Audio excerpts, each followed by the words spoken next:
Yo, yo, yo, yo, yo. What is up, everybody? I am seeing we're getting a couple people in the comments here. Logan, what's going on? Amosi, how we doing? Everybody, welcome. I got to be careful. My camera does changes dynamics a little bit here and there.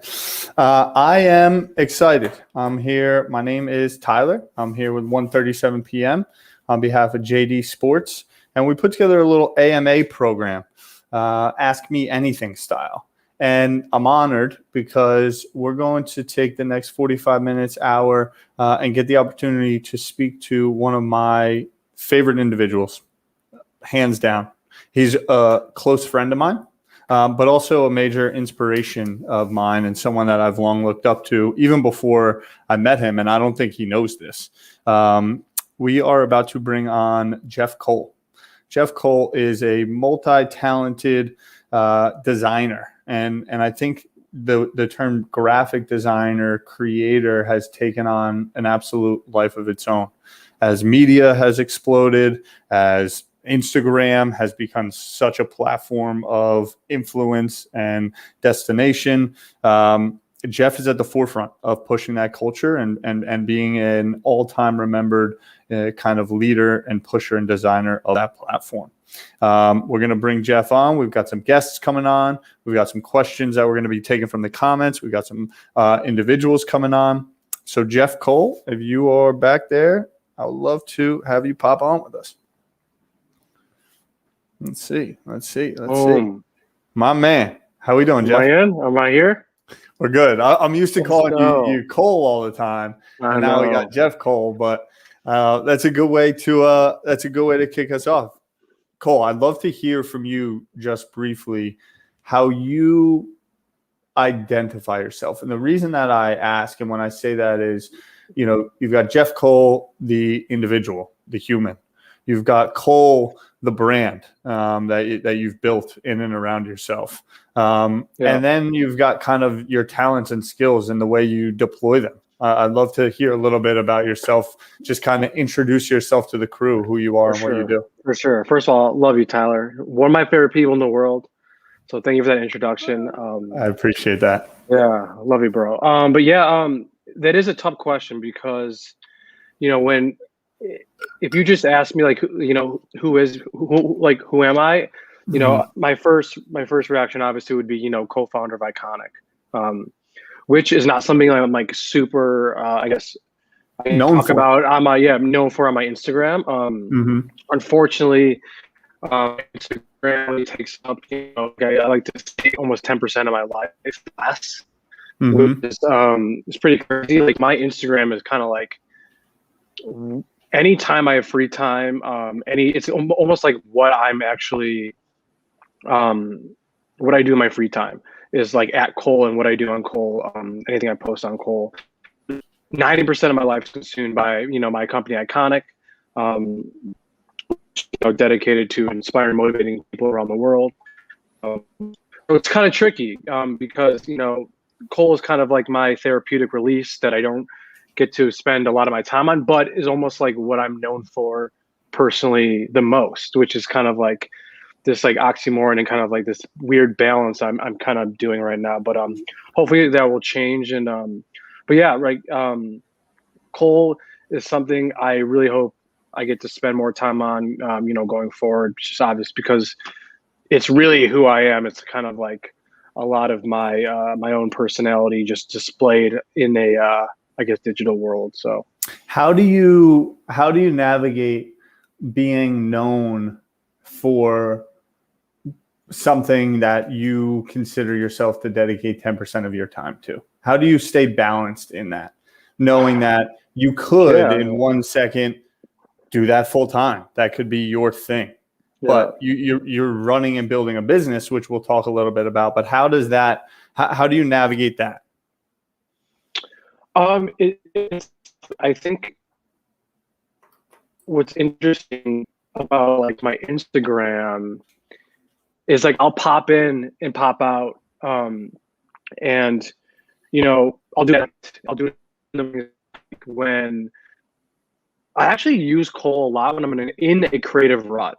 So if I'm in a creative rut, like with Ikonick, or like I'm going through a lot with entrepreneurship, I'll tell myself it's time to go into my Cole world, my Instagram, Instagram world, and try and kind of tap into my, like, I don't want to say ego, but like my inner culture. And that sometimes jump starts, it gets me back on track. Whether it's creative, like creatively, just like my confidence. So like I'll use it almost as like a way to get myself back on like the entrepreneur route, because like obviously being an entrepreneur, running a company, it's stressful. It takes up a lot of time. It's not. I like to kind of think about like when like basketball players, they say the media obligation, all access stuff about being a celebrity and like an NBA player. It's like the work part, and once they get on the court and playing, and that was like, I don't know, that's 40 minutes. Yeah, that's like their outlet, their freedom. Cole is me, like when like the clock starts and then the clock ends, that's my Cole time, and everything else is like the entrepreneur stuff. So it's like Cole's my way of getting kind of back on track and kind of just realigning myself, which is funny because that's like all work, and that's also kind of where you see a lot of my experimentation, a lot of like how NBA players, like they'll just, it's live, right? Cole is live because a lot of things what I create, I'll post right away. So to me, it's like you're playing in the game. It's like there's no I'm client. creating it. It's you versus yourself. Exactly. There's no client. There's no waiting. It's literally like I have an idea, I'll do it right away, and I'll post it right away. So it's very much as I like to think of it as like in a game. Yep. Real quick, I want to go from the jump, because I think if people are listening and the content we'll make on the back end of this, there's a lot of individuals, myself included, that, in our age group of, okay, technology and the computer came about at this time that empowered and enabled so much. And I think there are many individuals that liked playing with, whether you, and this isn't to dumb it down for you, but word art on Microsoft, or got an initial taste of Photoshop, but we're never said that's something you can actually do for a living and make a career and make a buck out of it. What was the initial, hey, I want to be in this creative field. Hey, I want to actually take this design thing as a career? Because was that decision made before Instagram even was around? Tyler, dude, that decision was made when I was like 6 years old, bro. Just a brief background on myself. So my mom put me in private art classes when I was 6. So I would go after school 3 times a week and go to art classes. And that started when I was in kindergarten, first grade, around that time. And was that because you were at a young age and you liked it and she picked up on that? Was that because it was a natural family thing? So I don't remember this. I was that young, right? I don't remember getting into art, but no, like it all started with, doing art in preschool. The teacher, when my mom picked me up, she would sit me down, my mom down, like, hey, you should play. She's obviously excelling in, way more than other kids. So that's how it started. And then I started training, in painting, ceramics, illustration, charcoal, like everything. Basically, 3 times a week, he was experimenting. And then obviously, I took art class in, when we got to like high school, and then it got to art fairs, and then selling my art, on weekends, and then obviously AP art, and doing illustration in college. That's what I majored in. But I didn't start digital design until after college. But, when I was in high school, I think maybe junior high school, my teachers bring my parents in after school, and they would talk about careers and kind of extra effort to like, hey, I'm going to bring his parents in and kind of let them know that this should be taken seriously. Like he does have a career in art. So it's always been a part of my life, like I said, before I even remember. So it was always a plan, but, digital design on the computer, until I actually had some money, and I had, I didn't have any money. So like, I just kind of self-taught myself all of this, but the learning curve, was so quickly. I learned so quickly because of obviously my whole life of doing illustration and painting and sculpture and 3D and all that stuff. And do you feel that where you're at in your journey of now, you might call it a breakthrough digital artist, but there's the mediums are changing so fast. Do you feel that this is a moment in time on your journey? Do you feel everything was in preparation of this? Because I think, well, in anything tech and anything media, these platforms have changed so fast. They've iterated so fast. Do you feel we're in a moment for digital creativity right now, or is it a continuous journey that you've kind of always been on and this is just the current medium? Yeah, I mean, I just think creation is always going to be on a continuous journey, right? And whether, the medium, just like the NFT boom and everything like that, like everything is evolving. And, with Ikonick is like, we actually have to deal with that more than like my Instagram, just because it's a business that's evolving. And obviously art on the wall, is it digital displays on the wall? Is it, is it 3D, like putting files in a VR art gallery? But yeah, like to me, it all starts with the file, right? Like how does the file translate into the medium and so I'm just going to keep evolving to whatever is, I guess, compatible with what people are consuming and how they're consuming. But it's definitely not a moment in time at all. What could be in a moment in time is 2D versus obviously animation, 3D and stuff like that. So 2D could be a moment in time, but that people are still going to be romantic about the physical, I think, forever. Yeah. So that makes sense. Are you playing around in much 3D? Man, this whole NFT thing, like I think I showed you a little stuff behind the scenes, but we created a massive 3D, 4D, whatever library of my personal work that no one's seen yet, but it's just kind of waiting until the outlets are ready to be deployed, until we're ready. We think the market's ready, the consumer's ready. That was, I mean, the NFT stuff was tough for me because, dude, I'm sitting on 20 to 40 projects that the world's never seen that is not 2D. Yeah. And that no one's ever seen. It's very exciting, but it's not ready. And I'm not someone who rushes. I don't need to rush. Thankfully, I have a business that I don't need to rush my personal work. So I'm very excited that I kind of waited. I could have dropped, a long time ago during the hype, and I didn't. Yeah, we were talking every single day through that whole thing. And yeah, and Tyler was actually at my place when we were kind of doing stuff.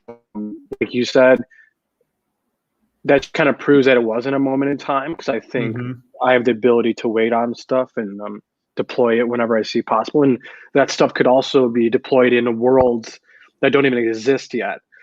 Yeah. Shopify just announced today that they're getting into it. So obviously it's going to keep going. And there's a million things I want to ask you. We do have it set up that a couple guests are going to join us. Cool. We have Keith Patello, who's going to pop on and throw a question your way.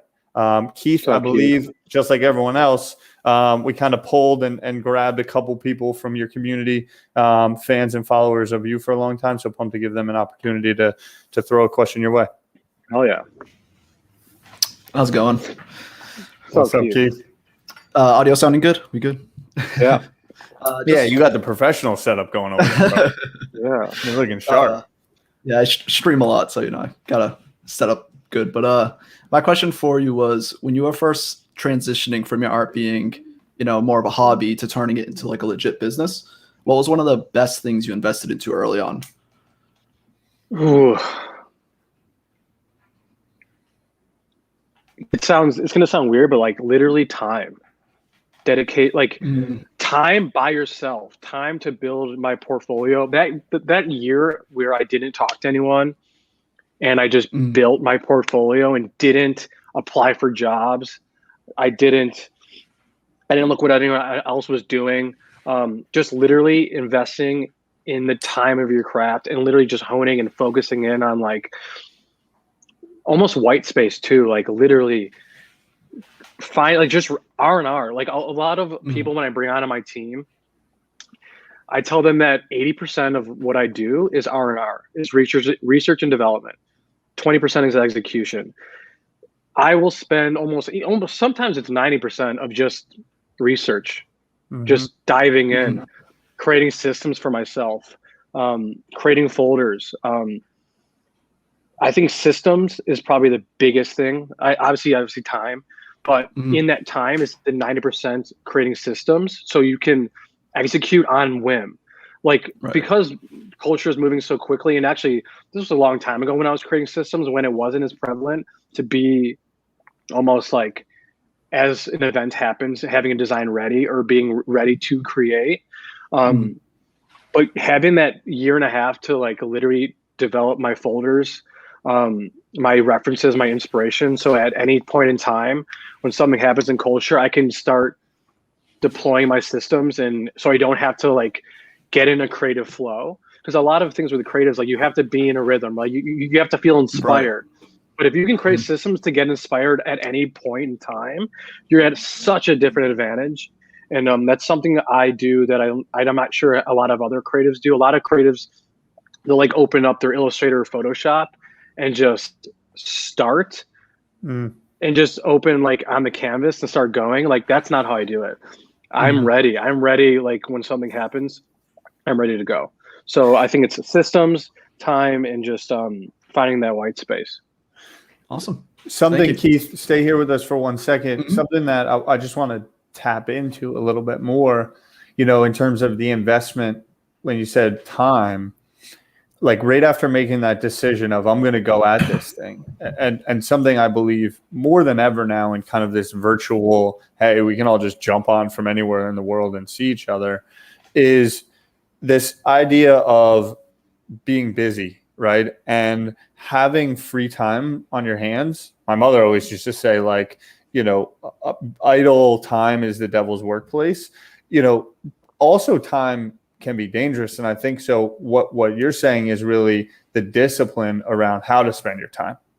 Because even within workplaces, or again, designers, streamers, what have you, is like, hey, I need to feel busy to be good for myself. But what are you actually doing, you know, with that time? Jeff, were there some things that you did? Because like you said, I didn't talk to anybody.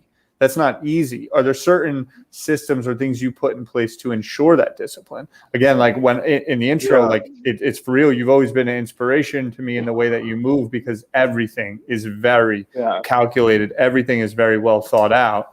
Are there certain things you put in to say, okay, this is an hour. You've got your cell phone, you've got Instagram DMs, you've got Slack, you've got all these things. How do you actually get the most out of your time? Well, I mean, I was in a weird spot where my back was against the wall, so I had the time. I had nothing to lose. I had nothing but time. So like, let's say you didn't, and you only have like half an hour here and there. Like I said, my answer does not change. Creating those systems and not designing. Don't design. My advice is don't design. Like, do the 90% of research. Get ready. Prepare. Like, it's like war. Like going to war. Like, it's not just, hey, like the battle is 90% of the time. No, you got to prepare for the battle. You got to like literally set up your chess moves. Like make sure you're ready. Cause like I said, when it starts, it could last. It's almost like like a UFC match. It could last 7 seconds, but like the preparation lasts months and months and months. So like, that's my biggest thing is systems, man, is being prepared, because like creativity, it doesn't wait for you. Like, so why not make sure it's ready at all times? Because if something, like if the moment's there and like a job is ready, it's like, let's say there's a job opening and you really want to get into it, but like you're not feeling creative, you're not at your top of your game, like what are you gonna do? But if you can create systems in which you can get inspired, and like that's the hardest part, right? Like to create, you need to be inspired, or else you're not going to create anything worthwhile. You need to be inspired. It's gonna, you know, it's gonna enhance everything. So finding ways to get inspired, but then kind of manufacturing being inspired is something that a lot of people don't talk about. And for me, it's like, I know when I'm even in a creative rut, and let's say my systems aren't working, I know what I got to do to get inspired. Like for me, it's like watch sci-fi movies, like watch directors that I really respect, listen to like listen to hip hop albums that inspired me when I was in a rut, not having a portfolio. Like there's a couple albums that I literally distinctly remember creating my portfolio when I was 20 years old, and I'm 2. Like I know the albums that to listen to get me back feeling confident, feeling creative. So it's like really identifying those things that get your juices flowing and get your inspiration going. Mm-hmm. And I think, and just to put a bow on it, what I'm hearing is like the age old, like ideas are great, but without execution, they mean nothing. And in the creative field, like just because you have a great thought or a great idea for something, it only is relevant if you can execute on it. And a lot of times execute on it with speed. And so you need to eliminate some of those hurdles that take that time. So that makes a lot of sense to me. You know what's funny? It's funny actually, Tyler, in the creative field is I think it's a lot different because I think execution is fairly simple in the creative world. Like I don't think I'm the greatest at Photoshop or greatest at Illustrator. What I think I'm really good at is ideation. Like the ideas actually in the creative world is actually, like I said, it's way more part of the battle. Like I can think of an idea and kind of communicate to someone who can execute on it. My execution skills are not the best. I have a very unconventional way of executing art, but I think the ideation is almost like the X factor, and how you execute is actually a little bit less significant, especially with, I mean, if you look at like Instagram, especially when Instagram first came out and everyone's like, that's why actually I don't do tutorials, is because if you do a tutorial on like Photoshop or Illustrator, everyone is going to do the exact same assignment, and you're going to get all these portfolios of people doing the same thing. Like I'll find, when I'm searching for, artists for Ikonick or collaborators and stuff, I will find 50 profiles, and a lot of them are doing the same assignments because of tutorials they've seen. Ideation is actually very important in the creative field, and execution is, I don't want to downplay execution because obviously it's very important, but ideation it's funny is because what I'm hearing from you is like you setting up everything. That to me, that all is the execution. So like your 90% of research is like to make sure that when the idea hits, if you're not the best at the execution, like you have the whole process set up so that once your idea does come, your execution isn't even really, you don't even need to think about it. It flows right into the system. It's very intuitive and fluid once your idea is there. It's almost, a lot of times I don't even remember doing the work. Because all my brain power is in the ideation, the moment, and then it's just boom. Yeah, like there's some designs I'll look and 2 hours pass and I have no idea what just happened, but then all of a sudden I have a viral piece that I'm about to drop, and you're just like, you don't even remember doing it. So, cool. Well, I'm getting yelled at off chain here to keep it moving. Keith, we appreciate you coming on. Thank you, man. Hope I answered your question. Definitely. We got a couple comments here. Tomorrow is the National. Cody's on here. Leonardo, how we doing? Michelle, hey to you as well. And we have another guest that's now going to jump on with us. Kyle's been waiting patiently backstage. I believe it is Kyle Garb who's going to pop on and has another question for you. What's up, Kyle? Kyle, you're on mute. Hear me now? Yes, sir. Yep. I don't have the professional setup of Keith, but that's all right. We're good. Thanks for having me. Great to get a question in. So, what's a job you would have pursued if design wasn't your first love? A job you would have had been great at based on a hidden talent or a hobby outside of design? 2 things. I would have either went into cinematography, or maybe art direction in cinematography, or I would be a paleontologist. Those are my 2 things. Those are the 2 very different things I'm most passionate about in life besides art. That's awesome. I agree. I was going to say, cinematographer, art director feels a little adjacent, but paleontology completely out there. Give a little bit. Where'd that come from? What's going on actually, a lot of my work, and I would say literally probably 80% is inspired by cinematography. I can watch 8 to 10 movies in a day. Like I will be glued to the screen studying everything about film. Art direction, the score, like framing, everything. Like, and if you can kind of see in my work, a lot of my posts are actually extremely dynamic in the symmetry and the composition and stuff. So actually a lot of it is dedicated towards cinematography. You'll see it a lot of my work. But if I wasn't doing design, it would definitely be cinematography. And then my other, love is paleontology. I'm like the most curious person ever. Curiosity is like one of the things that define me. And started as a young kid. And for some reason, I just love unfinding things that if you didn't find it, you never knew it existed. And that kind of has to do with creation. A lot of like paleontology and archaeology is like, if you didn't find it or if you didn't create it, it wouldn't exist. And that kind of just really fuels me. Just knowing if that thought didn't come in my head, I wouldn't have created it. If I didn't dig to find that item, it wouldn't exist and to showcase people. So I think there's a lot of synergy there. Parallels to reference, reference-based design. All that. 2 things. Is that a bone next to you? Oh yeah. Your left? This is a Triceratops vertebrae, a real one. That's right here. Sick. And then I got a bunch of fossils in here. I actually had this debate this past weekend. This is a real debate. And then we have a question from Alex Zito. Where do you stand on Jurassic Park? In terms of what? Like as a movie, like where does that fall on your like radar? I mean, my favorite movie as a kid, that movie inspired me to love paleontology.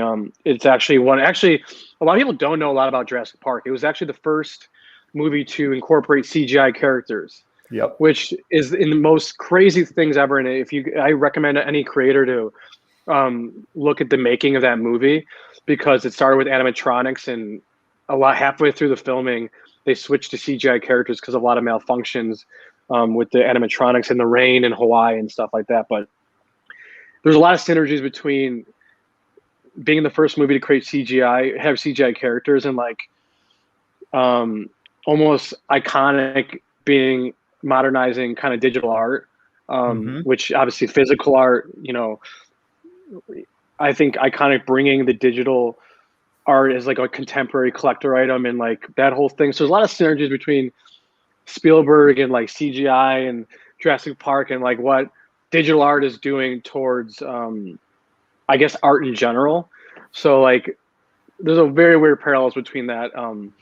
And I can go deeper and deeper on Jurassic Park, but that was a good question, Tyler, because a lot of people don't know that about Jurassic Park. It's that was the conversation we had this weekend, and also okay. Like how they introduce the dinosaurs you don't really see that. You become scared of them way before you ever see a dinosaur in the movie, and the way that they had to play these characters and introduction. And one thing, I asked you earlier about this journey of creativity and tech and the new things that get introduced, and your response of like, it is always and constantly, in continuous motion of changing. When you look at something like that, Jurassic Park, iconic movie, like the tech that has evolved since then is just wild to think about. And just to know that like it started on a fault of like, this didn't work, but this technology actually met at the exact same time. And timing is everything. Like I think a lot of the reason why NFTs died is because of timing. Like it wasn't consumer ready. There wasn't enough consumer products to deploy the NFTs yet.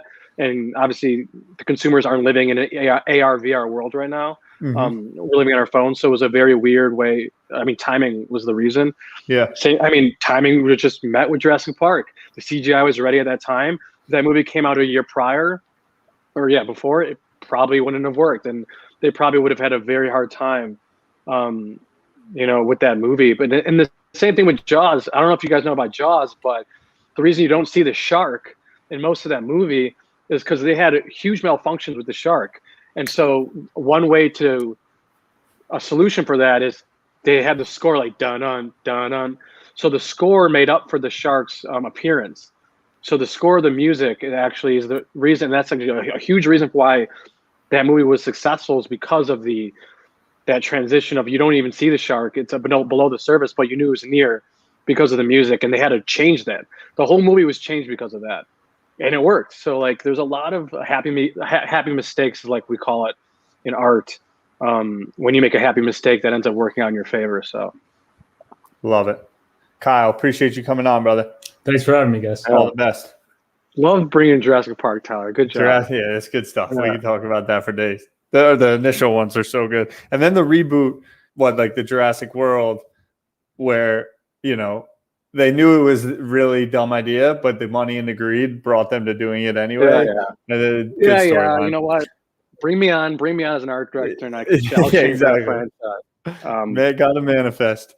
We're gonna switch it up a little bit and talk a little bit about style, a little bit about how again, I know you very well, and I know your tastes. I know everything from the home that you live in and how you create the environment around you, what's behind you right now, the stuff that you collect. And then I just want to talk a little bit how that translates into style, like how you dress yourself, how you express yourself through clothing, through outfits. Is it something you're actively thinking about? Oh yeah. Your clothing, your garments? Yes, obviously I'm a huge into fashion, always have been since I was a little kid, and that started with pop culture. I was the biggest rap hip hop fan growing up. I was the kid who made mixtapes for my school, and I had the job of researching different styles in different parts of the country. So like, I brought hyphy music to like Chicago when I was in high school, and then I brought the crunk, the Atlanta music to Chicago. So I had to like research different parts of the country's music, bring it into mixtapes, and I used to give them out to the kids in my high school. So fashion obviously was a huge part, and shoes was a huge part back when Air Force Ones, like Nelly days, and like and Jordans. Obviously a huge Jordan fan growing up in Chicago. I used to actually, my dad used to take me out of class to go pick up shoes at the mall for shoe releases. So I was like one of those kids, and my dad was super into it. So it was great having a dad who would take you out of school to go shoe shopping for new shoe releases. So growing up, shoe culture, hip hop culture was a huge part of actually why a lot of the designs you'll see now is because I was so tapped into culture growing up. But yeah, huge into fashion now. Do you look to constantly evolve, like your approach to fashion? In the same way you said 90% of the time of your design work is like R&D, research, checking stuff out, finding stuff. Do you deploy that same curiosity, that same kind of openness to your approach to style? It's always changing, like, and it kind of sucks because like my style is always changing constantly, and I'm always finding new brands that I really like. I'll find like sub brands of like Off-White, who like artists who worked under Virgil, who did like spin-offs of their own brands. Like, I'm always interested to find like the guys who kind of did graphic design for big brands, and like someone like Benjamin Edgar and like gallery department, and kind of the guys who in like almost like, first of all, Kanye does not get enough credit for Donda. If you look at all the fashion designers and everything, they all started under Donda. Kanye almost like curated all these dudes who ended up having amazing careers like Virgil and Jerry Lorenzo and all these people. So I'm very tapped into that culture. And one thing that I'm really big into now is vintage and bringing nostalgic back into my wardrobe.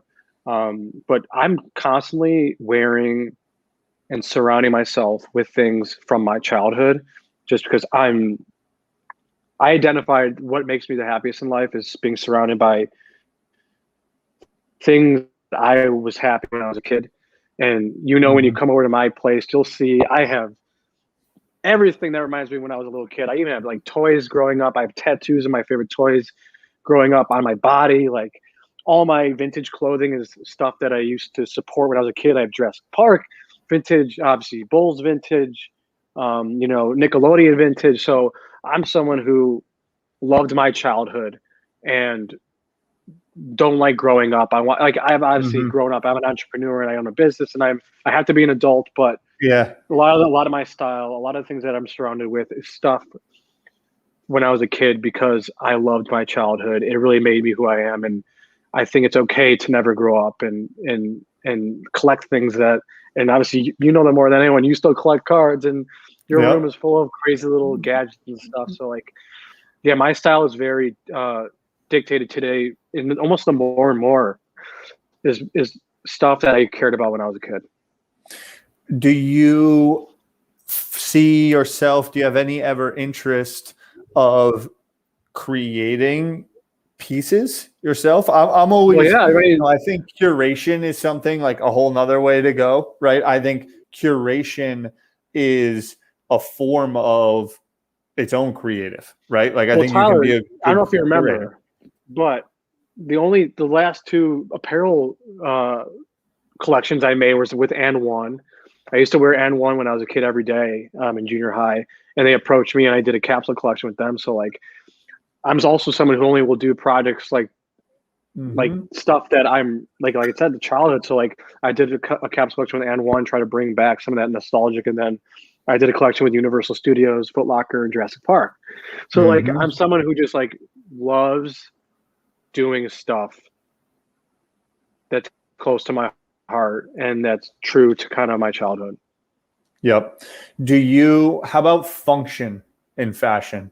You're down in Arizona. You got the nice gym out in the garage. We've spent a lot of time together. Is there function when you think about kind of your style, your fashion? Are you thinking about form and function?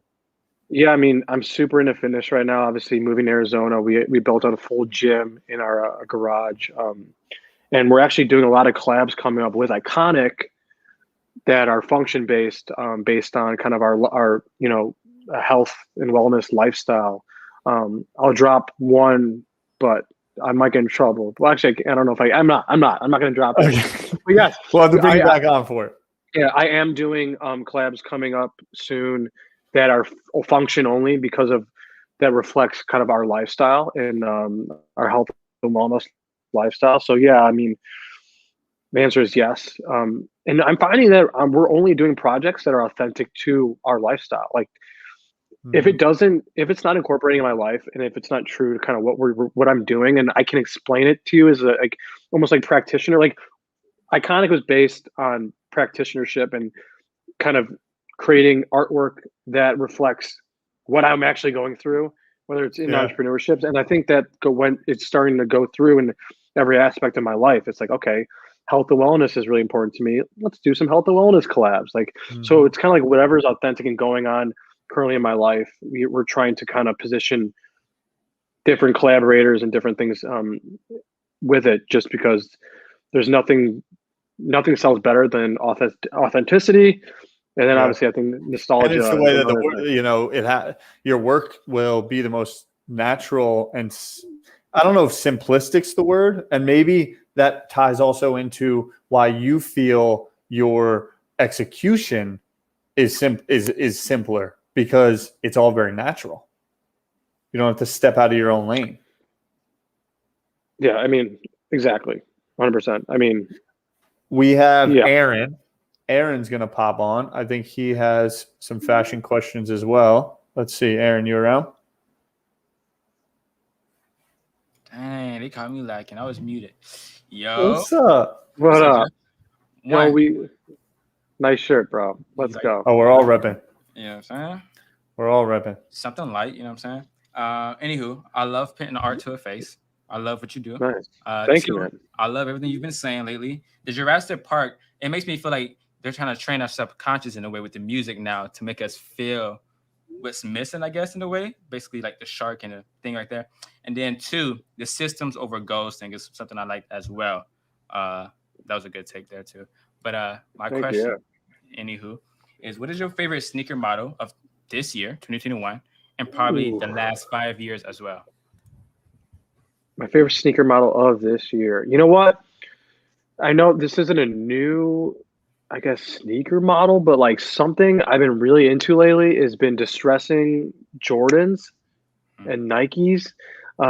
That's something it's actually very therapeutic because I used to do a lot of 3D art, and like I used to do a lot with my hands. Like I said before, designing on the computer. I did illustration, painting, every type of art. So like distressing shoes has been a cool thing I've been doing lately, and a lot of that is with Jordan 1 lows. A lot of dunks. The dunks are coming back, in my opinion. Well, not my opinion, it is coming back. Yeah. But Yep. yeah, lows, man. I'm all about lows right now. Hand me a low, and I'm rocking it. Obviously, being in warm weather right now is like hard to wear highs and mids, especially because then you gotta wear jeans. And that's my style is basically lows right now. But to answer the other question, one model that there's actually two models, that I think really changed a lot of sneaker fashion. I mean, is the Ultra Boost. The Adidas Ultra Boost, I think, is one of the most like slept. I mean, so the NMD, right? I don't know if you remember, the NMD had so much hype back in like 2015, 16. I remember, maybe if I'm getting that right. Yep. And it kind of died. And I don't know if you saw, like, the new NMD looks crazy that Pharrell just leaked. That new NMD that they're launching, but like the NMD kind of faded, and the Ultra Boost like stayed. It just stayed throughout this whole time period, and I actually rock the Ultra Boost the most in terms of just like function and like lifestyle. Like I'll wear that thing everywhere. And then I think the Vapor Max, in my opinion, was such a slept on shoe. Not as comfortable as, in my opinion, than the Ultra Boost, but like the Vapor Max, man, that thing was so funky. And for me, I'm biased because it was one of my most favorite shoes to design with, just because of the contrast and textures. So like whenever people ask me about shoes, I always got to bring up the Vapor Max strictly on the aesthetic and how different it was and how much fun that shoe was to design with. Like the most fun I've ever had designing was with the Vapor Max. Like any design, iconic design, sneakerhead design, anything. The Vapor Max, man, was. I don't know if you guys remember, but the first Vapor Max design I did was with the White Walker, the Game of Thrones. And like for me, it was like my biggest challenge and the biggest breakthrough of material morphing. So I always got to bring the Vapor Max up just because of how it kind of changed my sneaker art and changed a lot of my thinking in terms of how to design with sneakers. So do you find yourself having affinity for brands at times, and that it doesn't allow you to look at other brands, or are you pretty agnostic across the board and it's really about the product? Because you just threw out, and I know you, Air Max, the Vapor Max and NMDs, right? In sneaker world, in fashion world, a lot of times like you don't see people giving love to both. And whether that's a natural human thing or the way that Adidas and Nike maybe have pitted themselves against each other, but I think personally, I just find myself being in I wear one and then I'm like, well, that's what I'm wearing, and I don't wear the other, and then maybe switch. But I think you're so much more empowered and you have so much more variety and style to turn to. If it isn't, if you do look at it all in the same. Obviously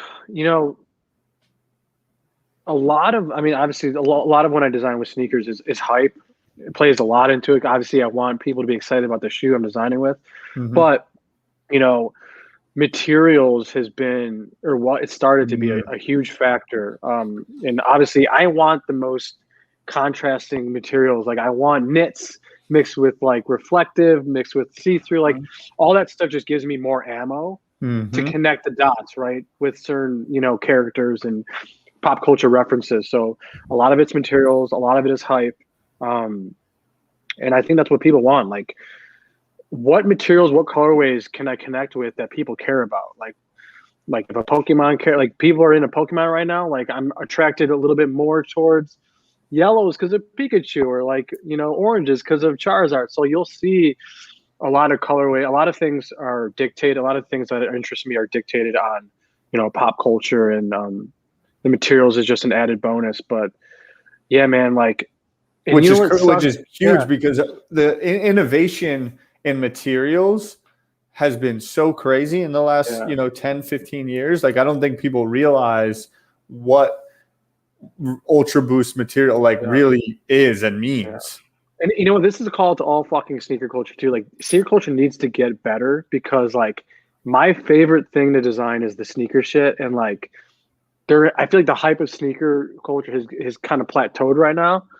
Like, and I need it to get back going because like I enjoyed that stuff the most, and like it's hard. I just need more of that. Like my favorite design recently, I don't know if you tell like that Cubone Yeezy foam So runners. good. So good. Like what are designs like, and like I just need sneaker culture to step it up so I can start to do more of those and have more people care about that stuff. Because like, man, nothing gives me more joy than the challenge to combine popular culture stuff with sneakers is like such a challenge and so fulfilling for me, and people love it. And just step it up, guys. Come on. And I think there's too many collabs. Yeah, there are a ton of. Yeah, I mean, collabs has become a very big thing, and I was gonna say Justin just jumped in and broke me down, but look, we got to get you designing some card stuff. A lot of the sneaker culture is hanging out in sports card land. I mean, I've been doing a lot of Pokemon lately. I think the last 4 sneaker designs have been with Pokemon. So, yep. I don't know what other cards you guys want me to do it with. I mean, it's either I'll throw some stuff your way. Sports is easy. Cards. Sports I've been doing. I've been on sports for a while now. Yep. Any anime? Like any anime? Dude, I'm not into anime, so it's tough to design into anime because I like doing things that I care about. But I did some anime back in the day. I did Gundam, which was super awesome. I don't know if you remember that. I did Gundam with the Carmines, which was awesome. That was my favorite those design. collabs are super sweet. Yeah.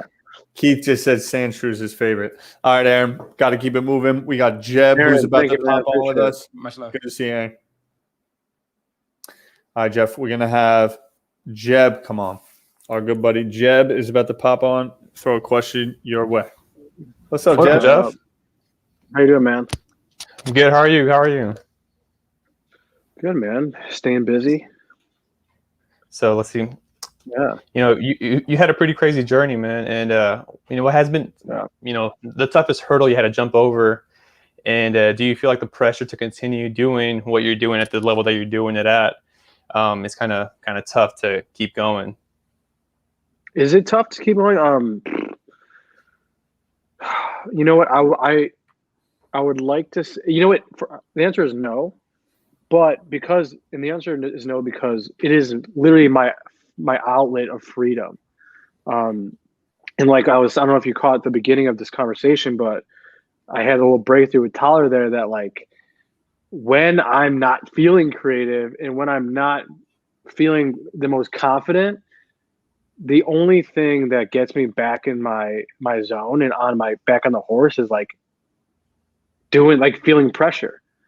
Is like making a design that I want to go viral, something that for the people, like, or doing the cool designs, like that stuff really helps me realign. And it's something I've always relied on that I've never really like I was never nervous of like, dude, like, am I going to think of another idea or something that's going to go viral again? Like, I guess I don't think like that because I think of those designs as like my escape. So it's like weird to be like, I don't feel pressured or feel like I'm not going to create something dope again. Like if anything, I feel that on, the Ikonick side, because it's a little bit more manufactured and obviously I have to adhere to schedules and I have employees and I have, departments and stuff like that. So like when I'm shifting to the coal stuff, it's freedom, bro. It's just straight freedom. And I have nothing but creative ideas flowing through my brain and there's no barrier to entry. There's nothing I have to, I have to think about. It's literally whatever I kind of want to create for the people. And there's nothing short, I think, that is going on in the world. Obviously, like, it's tough because like when COVID hit, there wasn't a lot of things to be talked about, right? And if anything, that was the toughest period in my kind of journey, because like it was all about, you know, health, safety, and like getting us back on track. That shoe releases weren't important, right? And sports wasn't going on. So like that was actually a tough period where I kind of had to not take a step back, where it was harder to create pop culture stuff, right? Because pop culture kind of went on a pause. So, you know, if anything, that was tough. And that's probably the only thing that would stop and make me kind of feel like not nervous, but like, because everything was so serious. Like no one really cared about a lot of the hype stuff and a lot of stuff that was going on in culture, because there's a lot more serious stuff going everything on. else, none of it really mattered. What I almost heard from you, and you know, correct me if I'm wrong, is like everyone's heard pressure, you know, makes diamonds. There's, I think, two different perspectives to look at pressure. Like having pressure is a moment of like, all right, like I got to put up now. You know, now I have something to actually engage in and do. And sometimes, you know, people are like, don't want pressure, but on the other side of it is like a life without pressure maybe isn't nearly as rewarding or fun. One of my favorite iconic pieces is pressure is a privilege, man. And it's something so, it's like I have to look at that piece all the time. Like it's in my gym. Literally, it's sitting in my gym right now. Like pressure is such like an underrated thing that people need to feel. Like, especially like I grew up, you know, watching Jordan, and like I learned from the best. Like I grew up training that pressure was one of the most rewarding things someone could ever go through. And like even like failing through pressure is important. Like just having pressure, you need pressure. Like people are like, oh, like are afraid to fail. Like, well, you have to have pressure first. So like having pressure is way more important, I think, than failure or succeeding. It's like you need that pressure first, because like the outcome of pressure, you're either going to learn that you got it, and then it's going to have confidence to go on the next thing, the next pressure that comes, or you're going to fail. And that pressure was a privilege to have, because now obviously you're going to grow from that failure. But like, yeah, man, pressure is something that I actually love. I actually need pressure. I perform best under pressure, and only in the avenue of art though. Like there's a lot of areas in my life where I do not perform well under pressure, like playing basketball or like actual physical sports, stuff like that. But like with art, man, it's like, I think you have to identify what you're really good at, and like kind of take, like you'll find the best way to conquer pressure through the lens of what you're the best at, because you'll find that pressure will be so rewarding with that thing that you do the best. Like Tyler, like I'm like, what are you the best at in the world, Tyler? What am I the best at in the world? I enjoy doing these things. I enjoy meeting new people. I enjoy making new connections. Something I was going to make a joke to you about is like on a date. Like I actually sometimes I coming into this, it's like, okay, there's a little nerves. That feels good, right? Once you know that like that's a good thing, it's like, okay, this is going to be cool. There's a lot of things throughout my day, my life that you go through, and it's just like you show up and it's a thing. You show up and it's a thing to do it. But then something, and then it's like all day it was like 7 o'clock, the light's going to go on. You're going to host this thing. Yeah. And I'm like weirdly like pressure. And then it's like, okay, cool. That means this is going to be sweet. And then the second this thing ends, it's going to be one of these. That was freaking sweet. Like I really enjoyed that. I promise you, if you want to conquer pressure or work on pressure, if you identify something that you're the best at, find a way to challenge yourself, and like literally you'll find that you'll actually enjoy the pressure. You need the pressure, and that's the most rewarding thing. Like when I'm in, it actually it's translated to like business, because like obviously I'm not the best at business.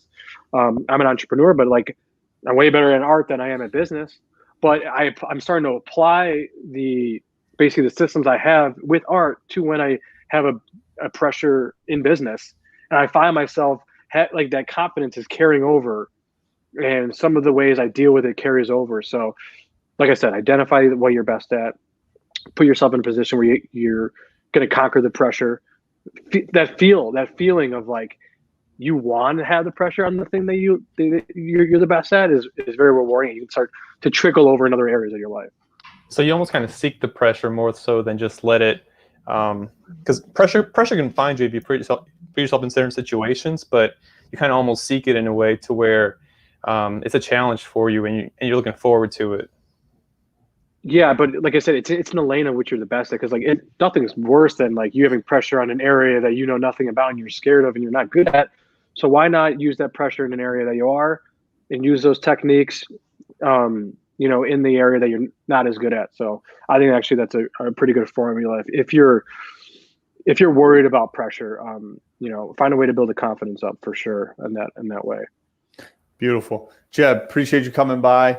We're going to get a couple video game freak if you're in here. We got a couple other people want to take some questions from the comments. And I'm also going to throw some your way. Alex Zito had a question. Advice for a college student who wants to pursue their own digital art business. Ooh. Yeah, I get this one a lot. And, you know, my answer is the same. It's always, man, you got to find your white space. Stop copying other artists. That's one thing a lot of younger artists try and do, is they'll find an artist they like, and they'll copy their work to a T and trying to literally be who they are. Like, that's not going to work, man. You got to find white space. You're an individual with individual ideas, individual thoughts. There should be no reason why you should be creating something that someone else has their individual thoughts and ideas on. You are your own human. You got your own thoughts. You have your own angle. You have your own style. There's 8 billion people in the world. You should be able to find your individuality, and there's nothing better to find your individuality and use it in the creation of art. So my biggest thing is find white space. Do not copy other artists. Find white space in an industry that is not there yet. And that's one thing I did that took me a long time. Like in 2013, 14, I wanted to provide value for a community in the sneaker community, because I saw every single sneaker account when a shoe was coming out posted the stock images from Nike. When Nike has a shoe release, they'll put the official images of the sneaker out, and then Hypebeast would post it, Sneaker News would post it, Foot Locker would post the same images. I'm like, you know what? There's value here that I could provide in the art community with sneakers. There's white space there, and I created I obviously didn't create sneaker art, but I created white space in the sneaker art community, and I think that's why it started to snowball, because, like I said, I'm providing value for community that didn't have it before, and something that's unique and different, and obviously that was in demand. So, you know, it doesn't need to be in demand. Obviously, I like those kind of areas where, you know, I like attention. People who, you know, I want my work to be seen, and the best way to do that is to find what people are paying attention to, you know, et cetera, et cetera. So you definitely find white space. If you want to go an extra level, find white space that's in demand. Find just an area, you know, that's in demand. But yeah.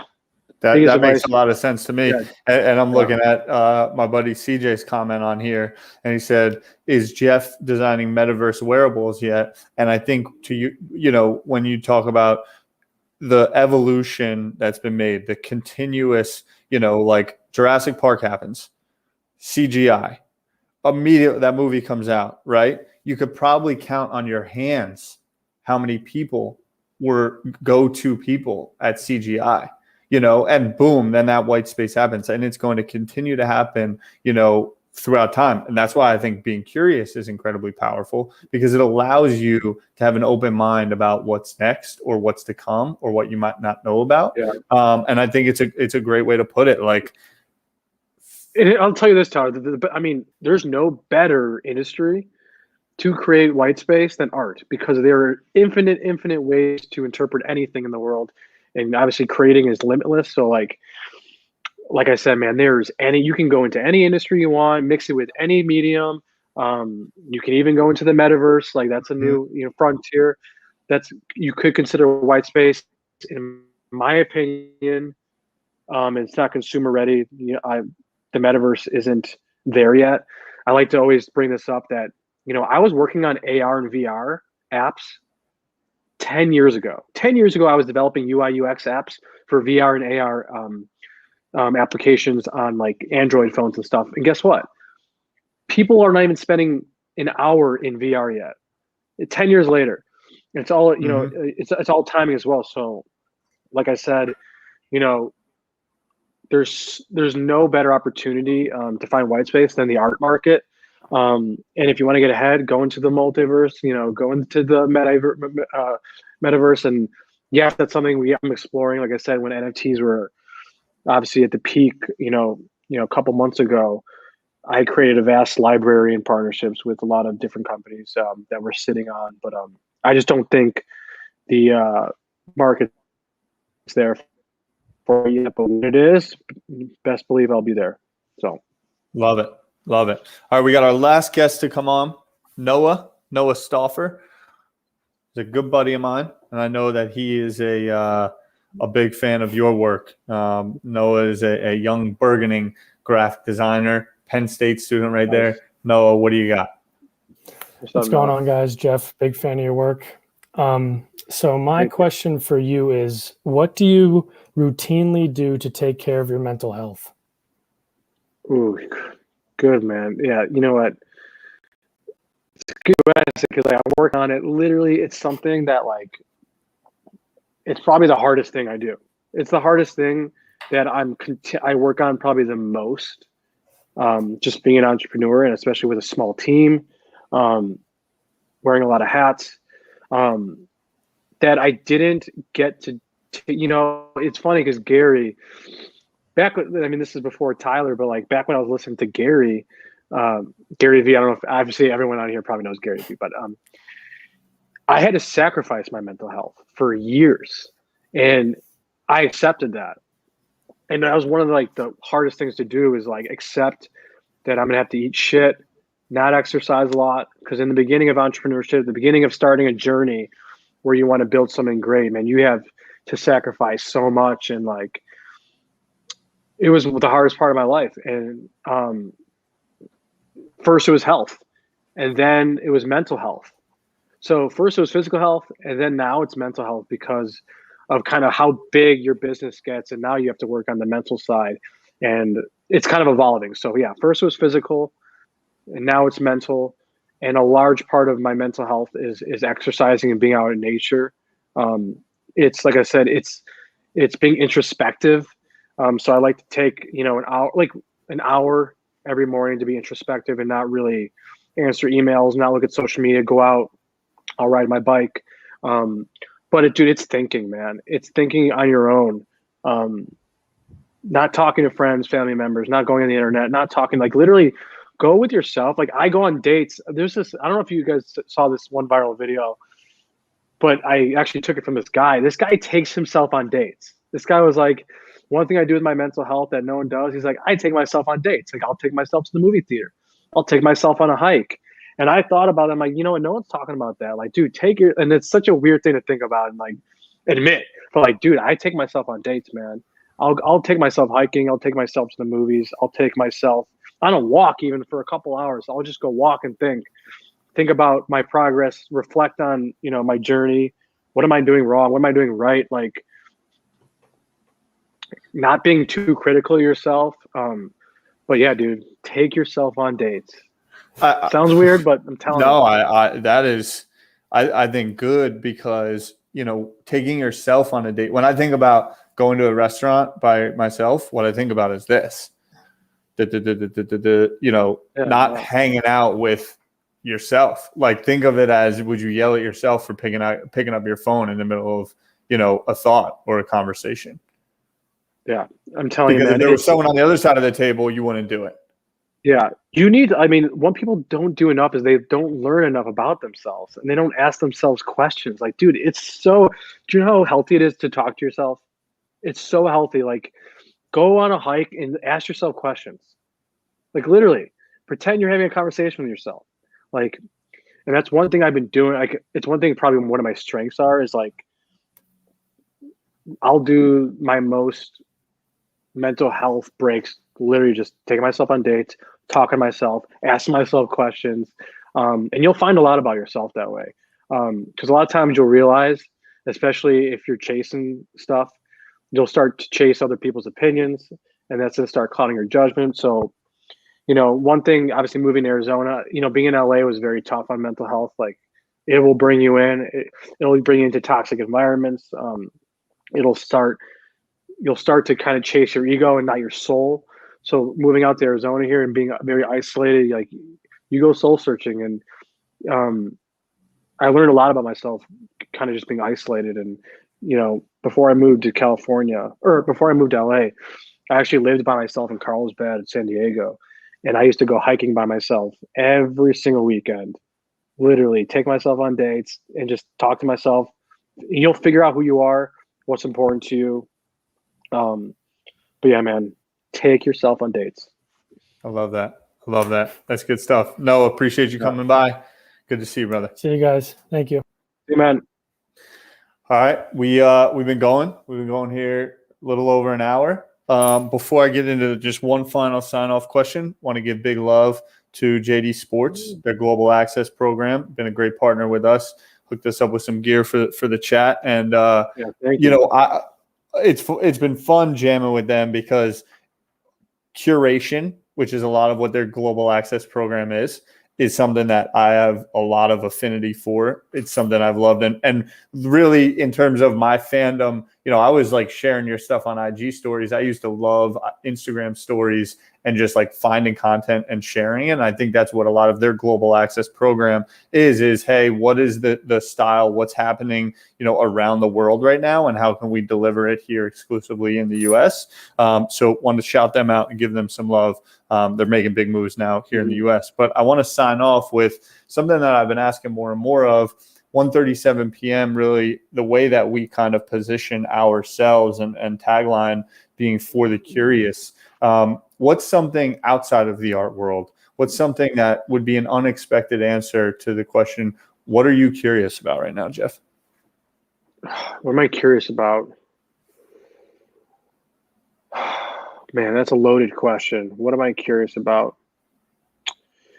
Man, I'm curious about the state. Like, this was such a weird year, man. And, I'm just so curious about, I just think we're so divided right now. I'm just so curious of like how we're going to come back all together again. And like, everything's so polarized right now. And, it's one thing I try and do with Ikonick is like, I know I bring it back to work, but like, one thing I've been thinking about is like, we're so divided. Like, I'm just so curious how and when we're all going to come back to a collective consciousness. And I've been just like so curious why people are not accepting of that everyone's their own individual. And I just want to like just stress individuality. And like I said earlier in the show, like there's 8 billion people. Like, why do we all have to have the same opinion? Why do we all have to like the same things? So I'm just like, I just want to stress, and I know I don't want to, go one way or another, but like, I just want to stress, like, dude, lean into who you are. You are an individual with your own thoughts. Like, I'm unique to you, Tyler, and you're unique to this person, that person. Everyone is completely different. We all have our own values, our own strengths, our own weaknesses. And it's okay to be yourself. And it's okay to be yourself, dude. And just like, I feel like last year, we were told how to be, how to react, how to think. And I'm just curious when that's going to shift back to accepting of everyone being an individual and kind of liking people for who they are and accepting people. Like, we can't have conversations anymore. It's your opinion's right or wrong, and that shouldn't be it. Everyone should have their own opinion, accepted. And, I have a lot of friends who I have completely different opinions are, and I still love them to death. So, yeah, that's my rant. That. And that's a good way to cap it off. Whether it's talents, whether it's your style, whether it's your orientation. You know what it is? Tyler, what it is here? I think that the last year has been terrible because it's been told it's either black or white. and you're either on this side or that side. And life is great. I know life is one giant gray area, and we could all live in it. And we're all different parts of the gray area. We're all live in between here, and it's okay. We don't have to be, black or white. We could be charcoal. We could be, off white. We could be gray, cool gray. I'm referencing Pantones, but like, dude, there's 8 billion Pantones, and like, I don't have to be black or white. And I think we've been told that in the last year. And I want to get away from that, because I think everyone, it just makes people not themselves. And it doesn't show who people really are. And, if I wasn't who I am, I wouldn't be here today. Tyler, I damn know if you weren't yourself, you wouldn't be where you are today. And I think a lot of people who are going to create the future, they live in the gray area, and they're not one way or the other. So I love that, man. Look, Jeff, we appreciate your time. This has been amazing. Always good to link with you. I'll hit you up later. And all the best, brother. Thanks for coming by. All right. Peace, guys. Be good. Peace, man. See you, everybody.